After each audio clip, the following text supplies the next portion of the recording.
Hello दोस्तों, मैं आपका दोस्त अशोक कुमार आपका स्वागत करता हूं हमारे इस YouTube channel horror story in 2.0 पर। अगर आपने इस चैनल को सब्सक्राइब नहीं किया है तो प्लीज़ इस चैनल को सब्सक्राइब करें और हमारी पिछली वीडियोज़ को भी ज़रूर देखें, आपको बहुत मज़ा आएगा। तो चलिए शुरू करते हैं आज की हमारी कहानी। यह कहानी हमें अंश ने भेजी है। अंश का कहना है कि उनके दोस्त विपुल का फ़ोन उनको आता है। अंश ने फ़ोन उठाया और अपने दोस्त विपुल से पूछा कि क्या हुआ। इस पर विपुल ने कहा कि मुझे बाहर जाना है और बहुत ज़रूरी काम है। मैं अकेला हूँ, इसलिए हम दोनों साथ चलते हैं। मैं उसे चाह कर भी मना नहीं कर पाया। इसके बाद हम घर से बाइक पर निकले और जहाँ पर विपुल का काम था वहाँ पर हम पहुँच गए। हमें पहुँचने में काफ़ी टाइम लग गया था। विपुल उस बिल्डिंग के अंदर चला गया। वहीं पर एक पार्क थी, मैं पार्क में जाकर बैठ गया। शाम के 5 बज रहे थे। मैं काफ़ी देर तक उस पार्क में बैठा रहा। करीब रात के 8 बजे विपुल मेरे पास आया और उसके बाद हम वहाँ से चल पड़े। हम दोनों एक सुनसान रास्ते से वापस आ रहे थे। तभी हमारी बाइक के आगे से एक काली बिल्ली ने रास्ता काट दिया। बाइक को विपुल चला रहा था। तब मैंने उससे कहा कि बाइक रोक दे, देखा ना तूने, बिल्ली ने रास्ता काट दिया है। इस पर विपुल ने कहा, यार तू ये अंधविश्वासों की बात छोड़, और उसने बाइक को नहीं रोका। रात और ज़्यादा गहराने लगी। जिस सड़क पर हम चल रहे थे अब तो वह सड़क बिल्कुल ही सुनसान हो चुकी थी। विपुल पूरी रफ्तार के साथ बाइक को दौड़ा रहा था। जिस रास्ते पर हम जा रहे थे उसके चारों तरफ एक जंगल था। तभी जंगल से एक जानवर भागकर सड़क पर आ गया। उस जानवर को बचाते बचाते हमारी बाइक का एक्सीडेंट हो गया। थोड़ी देर के लिए हम दोनों बेहोश हो गए। हमें काफ़ी चोटें आई थी। मैं तो फिर भी ठीक था, लेकिन विपुल का बहुत बुरा हाल था। उसका पूरा चेहरा खून से रंगा हुआ था। वह अब भी बेहोश था। मुझे भी काफ़ी दर्द हो रहा था। मैं उठा और विपुल को संभालने लगा। हमारी बाइक पूरी तरह से टूट चुकी थी। मैंने विपुल को अपने कंधे पर उठा लिया। काफ़ी देर सड़क पर चलने के बाद मुझे एक हॉस्पिटल दिखाई दिया और मैं भागकर उस हॉस्पिटल में विपुल को ले गया। रात के 11 बज रहे थे। मुझे थोड़ा अजीब भी लग रहा था क्योंकि वह हॉस्पिटल एक सुनसान इलाके में था। हॉस्पिटल में इक्का दुक्का लोग ही नजर आ रहे थे। मैंने उस हॉस्पिटल को बहुत ध्यान से देखा। वह हॉस्पिटल काफी पुराना हो चुका था और उस हॉस्पिटल में मरीज तो नाम मात्र ही थे। हॉस्पिटल काफी बड़ा था। तब विपुल को देखने एक नर्स आई। देखने में वह नर्स मुझे काफी अजीब लगी। ऐसा लग रहा था जैसे उसके चेहरे पर मांस हो ही ना। वह एकदम दुबली पतली थी। तब वहीं पर काम करने वाला एक कर्मचारी और मैं विपुल को एक वार्ड में ले गए जहां पर डॉक्टर थे। मैंने डॉक्टर साहब को सारी बात बता दी। मुझे डॉक्टर भी काफ़ी अजीब लगा। उस हॉस्पिटल में हर इंसान अजीब ही था। तब उन्होंने उस वार्ड से मुझे बाहर निकाल दिया और कहा कि तुम बाहर जाकर बैठो। मैं बाहर जाकर बैठ गया। मुझे काफ़ी अजीब लग रहा था और मन में एक डर सा लग रहा था। तब अचानक उस हॉस्पिटल में लाइट आने जाने लगी। बल्ब कभी बंद होते तो कभी ऑन हो जाते। मैंने सोचा ये कोई बिजली का फॉल्ट होगा। तब मैंने देखा कि हॉस्पिटल में वही बिल्ली है और उस बिल्ली ने मुझे देखकर एक डरावनी चीख मारी। मैं उसे देखकर काफ़ी डर गया। मुझे वहाँ पर बिल्कुल अजीब लग रहा था। यह सब सोचकर मैं हॉस्पिटल से नीचे आ गया। विपुल को दूसरी मंजिल पर ले जाया गया था। मैं हॉस्पिटल से बाहर आ चुका था तो मैंने देखा जो इंसान उस व्हीलचेयर पर बैठा है वह अपना ही हाथ चबा चबा कर खा रहा है। यह सब देखकर मेरी आंखें फटी की फटी रह गई। तब मैंने सुना कि विपुल जोर जोर से चीख रहा है। यह सब सुनकर मैं हॉस्पिटल में ऊपर की तरफ भागा। मैं उसी कमरे के बाहर आकर खड़ा हो गया। कमरा बंद था तो मैंने कमरे में लगी खिड़की से देखा। वह नर्स और वह डॉक्टर मेरे दोस्त विपुल के छाती पर अपने मुंह से उसकी छाती का मांस नोच रहे हैं। मैं जोर जोर से दरवाजे को पीटने लगा और दरवाज़ा खोलने की कोशिश करने लगा, लेकिन मेरा पूरा जोर लगाने के बाद भी वह दरवाज़ा नहीं खुला और कुछ ही देर में एक जोरदार चीख के साथ मेरे दोस्त की मौत हो गई। तब मैंने हिम्मत कर उस खिड़की में से झांक कर देखा तो जो मैंने देखा उसे देखकर मेरी भी चीख निकल गई।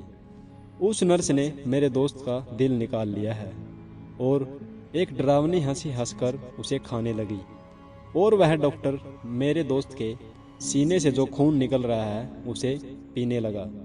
मैं यह सब देखकर वहां से अपनी जी जान लगाकर भागा। जैसे ही मैं बाहर आने को हुआ, मैंने देखा कि दरवाज़ा अपने आप बंद हो गया। मैं उस दरवाजे को खोलने का फिर से प्रयास करने लगा, लेकिन वह दरवाज़ा खुलने का नाम ही नहीं ले रहा था। तब मैंने देखा कि वही नर्स और डॉक्टर मेरे पास आ रहे हैं और उस नर्स ने कहा कि अब तुम्हारी बारी है।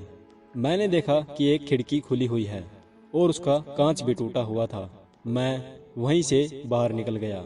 जब मैं उस खिड़की से बाहर निकला तो मैं काफ़ी जख्मी हो गया और मैं वहां से अपनी जान बचाने में कामयाब रहा। लेकिन मुझे अफसोस था कि मैं अपने दोस्त को नहीं बचा पाया। दोस्तों, यह थी हमारी पहली कहानी। तो चलिए बढ़ते हैं हमारी आज की दूसरी कहानी की तरफ। यह दूसरी कहानी हमें राज ने भेजी है। राज बताते हैं कि वे एक बहुत अच्छी जॉब करते हैं। उनके घर में उनके पापा के अलावा कोई नहीं है। वे शहर में जॉब करते हैं और उनके पापा गांव में ही रहते हैं। तब गांव से ही उसके एक दोस्त का उसको कॉल आता है और वह बताता है कि तुम्हारे पापा बहुत बीमार हो गए हैं और उन्हें हॉस्पिटल में एडमिट कराया गया है। यह सब सुनना ही था कि मैं तुरंत वहां से अपने गांव के लिए निकल गया।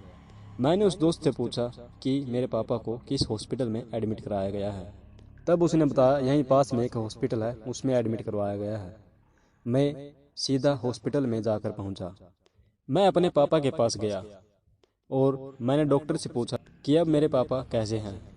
इस पर डॉक्टर ने कहा कि अब तुम्हारे पापा ठीक हैं, लेकिन इन्हें छुट्टी कल को मिलेगी। यह सुनकर मुझे थोड़ी राहत हुई। हॉस्पिटल में मेरा चाचा और वह मेरा दोस्त था।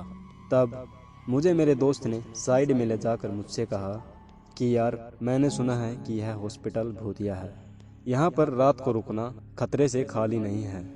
मैंने यहाँ के बारे में कई अफवाहें सुन रखी हैं, लेकिन मैंने अपने दोस्त की बातों को नहीं सुना। रात के करीबन 10 बजे मेरे चाचा और वह दोस्त अपने घर चले गए।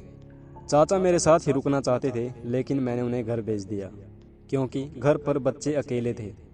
रात के 11 बजे तक वह हॉस्पिटल बिल्कुल ही सुनसान हो चुका था। जिस कमरे में मेरे पापा को रखा गया था, मैं उस कमरे के बाहर ही बैठा हुआ था। पता नहीं कब, लेकिन मैं सोचते सोचते ही सो गया था और किसी शोर की वजह से मेरी आंख खुल गई। जिस हॉस्पिटल में मेरे पापा को एडमिट किया गया था वह 2 मंजिला इमारत थी। हम ऊपर वाली मंजिल में ही थे। मेरे पापा पहले वाले कमरे में ही एडमिट थे और उस मंजिल पर 10 कमरे बने हुए थे और ऊपर सिर्फ मेरे पापा को ही एडमिट किया गया था। तब मैंने सुना कि गलियारे में जो लास्ट वाला कमरा है, वहाँ से कुछ अजीब अजीब आवाज़ें आने लगी। ऐसा लगा जैसे कोई दीवार को अपने नाखूनों से खुरच रहा हो। तब मैंने सुना कि उसने मेरा नाम लिया। मैंने इसे अपना वहम समझा, लेकिन फिर से उसी कमरे से मेरे नाम की आवाज़ आई।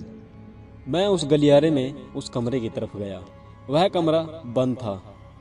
मैंने कमरे में झांक कर देखा तो उसमें कोई भी नहीं था और मैं फिर से अपनी कुर्सी पर आकर बैठ गया। तब मैंने महसूस किया कि जैसे मेरे हाथ और पैर अपने आप ही जकड़ गए हों और किसी चीज़ से मेरे हाथ और पैरों को बांध दिया गया हो। मैं समझ नहीं पा रहा था कि यह मेरे साथ क्या हो रहा है।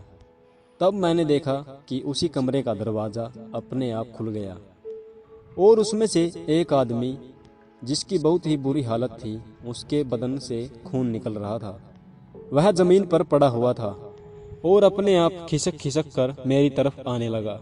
देखने में मुझे ऐसा लग रहा था जैसे उसे कोई खींच रहा हो। यह सब देखकर मैं चीखना चाहता था, लेकिन मैं चीख भी नहीं पाया। पसीने के कारण मेरा शरीर तरबतर हो चुका था और वह इंसान मेरे सामने आकर खड़ा हो गया। सच में उसका चेहरा बहुत ही डरावना था। उसका पूरा चेहरा कटा फटा पड़ा था। उसकी पेट की आंतें भी बाहर निकली हुई थी। ऐसा लग रहा था जैसे किसी बड़ी चीज से उसके पेट को काट दिया गया हो। वह मेरी तरफ एक डरावनी मुस्कान देकर मेरे पापा के कमरे में दरवाज़ा खोलकर चला गया और यह सब मैं अपनी आंखों से देख रहा था। और तब मैंने देखा कि वह मेरे पापा को अपनी नाक से सूंघने लगा और अपनी खून से भरी हुई जीभ से उसने मेरे पापा के हाथ को चाट लिया और इसके बाद वहाँ पर पड़ी एक कैंची को उसने अपने हाथ में उठा लिया और मेरे देखते ही देखते उसने मेरे पापा के पेट में वह कैंची घुसा दी। मैंने तभी एक जोरदार चीख मारी। मेरी चीख की आवाज़ सुनकर नीचे से डॉक्टर और नर्स भाग कर आए और उन्होंने मुझसे पूछा कि क्या हुआ। तब मैं हैरान था क्योंकि मैं अब तक एक सपना देख रहा था। मैं भागकर अपने पापा के कमरे में गया और मैंने देखा कि मेरे पापा ठीक हैं। लेकिन ये क्या? जिस हाथ को उस शैतान ने अपनी जीभ से चाटा था, उस हाथ पर अब भी खून लगा हुआ था। अगले ही दिन मेरे पापा को छुट्टी मिल गई, लेकिन मैं अब भी यही बात सोच रहा था कि यह मेरा सपना था कि क्या था। तो दोस्तों, आपको हमारी ये कहानी कैसी लगी? तो चलिए बढ़ते हैं हमारी तीसरी कहानी की तरफ। तीसरी कहानी हमें मोनू ने भेजी है, जो उनकी ही एक आप बीती है।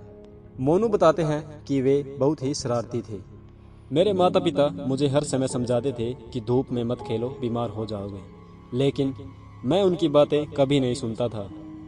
अगले ही दिन मेरी हालत खराब हो चुकी थी। मेरे पापा ने मुझे हॉस्पिटल में एडमिट करवाया। मैं बहुत ज़्यादा बीमार हो चुका था। डॉक्टर ने मेरे पापा से कहा कि इसे 1 या 2 दिन यहीं पर रखना पड़ेगा। अब मुझे अपनी गलती पर एहसास भी हो रहा था कि अगर मैं मेरे माता पिता की बात सुन लेता तो मैं बीमार नहीं होता। डॉक्टर ने मुझे ग्लूकोज लगाई थी। मेरी मम्मी और मेरे पापा मेरे पास ही बैठे हुए थे। मेरे पापा ने मेरी मम्मी को घर भेज दिया था क्योंकि घर में मेरी छोटी बहन अकेली थी। वह 9 साल की थी और मेरी उम्र 12 साल थी। जिस कमरे में मुझे एडमिट किया गया था, उस कमरे के बाहर ही मेरे पापा बैठे हुए थे। रात के ठीक 11 बजे मुझे ऐसे लगा कि जैसे मेरे बेड के नीचे कोई हो। उसने नीचे से ही मेरे पेट को सहलाया। मैंने मुड़कर उस तरफ देखा तो कोई नहीं था। मैंने सीने तक चद्दर ओढ़ रखी थी, तो मैंने महसूस किया कि किसी ने मेरी चद्दर को पकड़कर खींच लिया हो। मुझे थोड़ा अजीब लगा, लेकिन मैंने इन बातों पर ध्यान नहीं दिया। तब मैंने देखा कि मेरे कमरे में जो कुर्सी रखी हुई थी, वह अचानक हवा में उड़ने लगी और एकदम से ज़मीन पर आकर गिर गई। तब मैंने अपने पापा को आवाज़ देने की सोची, लेकिन मेरी आवाज़ ही नहीं निकल रही थी। तब मेरे हाथ में दर्द होने लगा, तो मैंने ग्लूकोज की ओर देखा। ग्लूकोज पानी के रंग की होती है, लेकिन मैंने देखा कि मेरे हाथ में जो पाइप लगी हुई थी, उसमें से खून ग्लूकोज की ओर जा रहा है और धीरे धीरे ग्लूकोज का रंग लाल हो गया। तभी अचानक मेरे कमरे की लाइट चली गई। तब मैंने उस कमरे के कोने में देखा कि 2 लाल आंखें मुझे ही घूर रही हैं और वह धीरे धीरे मेरे पास आती गई। जब वह मेरे पास आई, तब उसने अपनी डरावनी सी आवाज़ में कहा कि यह कमरा मेरा है, और यह कहकर वह चीज़ गायब हो गई। फिर मुझे ऐसा लगा कि जैसे मेरे बेड को किसी ने हवा में उठा लिया हो। यह सब देखकर मुझे काफ़ी डर लग रहा था। तब मैंने छत की तरफ देखा तो मेरी आंखें फटी की फटी रह गई, क्योंकि छत पर एक औरत उल्टी चिपकी हुई थी। उसके सारे शरीर से खून टपक रहा था और वह खून मेरे ऊपर ही गिर रहा था। उसने एक डरावनी हंसी हंसी। जैसे ही वह हंसी, मुझे उसके दांत साफ साफ दिखाई दे रहे थे, जो काफ़ी बड़े बड़े थे। तभी मेरा बेड धीरे धीरे नीचे आने लगा और ज़मीन पर आकर रुक गया। तब वह औरत मेरे पास आकर खड़ी हो गई। उसके हाथ में एक तलवार थी। अंधेरे में भी वह तलवार मुझे साफ दिखाई दे रही थी। उसने जैसे ही तलवार से मेरी तरफ हमला किया, मैंने एक जोरदार चीख मारी और इस बार मेरी आवाज़ निकल गई। मेरी चीख सुनकर मेरे पापा भागकर मेरे पास आए। तभी कमरे की लाइट भी आ गई। मेरे पापा ने पूछा कि क्या हुआ। मैं मेरे पापा के गले लगकर रोने लगा और उन्हें सारी बात बताई। तब मेरे पापा ने कहा कि बेटा, यह तुम्हारा वहम होगा, तुमने जरूर कोई भयानक सपना देखा होगा। यह कहकर मेरे पापा ने मुझे दिलासा दिलाया और उसके बाद मेरे पापा मेरे पास ही बैठे रहे। तो दोस्तों, आपको हमारी ये तीनों कहानियाँ कैसी लगी? अगर आपको हमारी कहानियाँ अच्छी लगी तो इन्हें लाइक और शेयर ज़रूर कीजिएगा।